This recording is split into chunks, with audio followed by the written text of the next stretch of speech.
સુરતથી દર વર્ષે સાઉદી અરબ ખાતે હજ કરવા માટે સેંકડો લોકો જતા હોય છે। તે માટે મેડિકલ ફિટનેસ સર્ટી સહિતની જરૂરિયાત થતી હોય છે। સુરત નવી સિવિલ હોસ્પિટલ ખાતે ગુજરાત રાજ્ય હજ સમિતિ દ્વારા હજ 2024નો મેડિકલ ફિટનેસ સર્ટિફિકેટ કેમ્પ રાખવામાં આવ્યો છે। 5 ફેબ્રુઆરીથી 8 ફેબ્રુઆરી દરમિયાન યોજાશે તો સવારે 10 થી 1 અને બપોરે 2 થી 4ના સમય દરમિયાન 2024માં હજ કરવા જનાર બિરાદરોને અહીંથી મેડિકલ ફિટનેસ સર્ટિફિકેટ આપવામાં આવશે તેમ જણાવ્યું હતું। મારું નામ ઝહીર અબ્બાસ હકીમજી, ફિલ્ડ ટ્રેનર, ગુજરાત રાજ્ય હજ સમિતિ, ગુજરાત સરકાર। આજે કયા પ્રકારની કામગીરી ચાલી?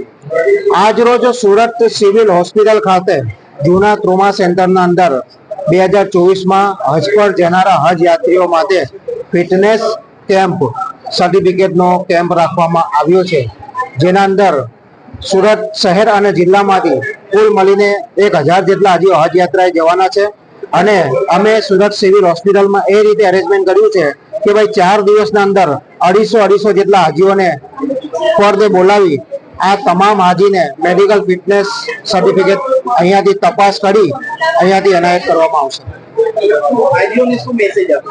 હાજીઓને હું મેસેજ એ આપવા માંગુ છું કે આજે 2024માં હજ પર જવા માટે મેડિકલ ફિટનેસ સર્ટિફિકેટ ફરજિયાત છે, એટલે તમારે ફરજિયાત રીતે આજ ગાઈડલાઈન પ્રમાણે મેડિકલ ફિટનેસના લાગતા તમામ રિપોર્ટો કરાવી અહીંયા સિવિલ હોસ્પિટલ ખાતે તમારે હાજર રહેવાનું અને અહીંયાથી તમને ચકાસણી કરી ફિટનેસ સર્ટિફિકેટ આપવામાં આવશે।